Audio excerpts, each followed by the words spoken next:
Nursing students over at Del Mar College proudly showing off what they've covered this semester. One exhibit featuring an interactive experience designed to simulate what it's like for people with dementia. Participants wore heavy gloves to limit dexterity, headphones to interfere with hearing, and goggles to distort vision. Then they were given a list of tasks to perform in a dark room.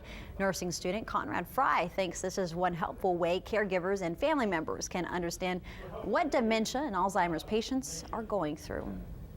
It really helps you understand sort of where a lot of the behaviors that we see in dementia and Alzheimer's are coming from.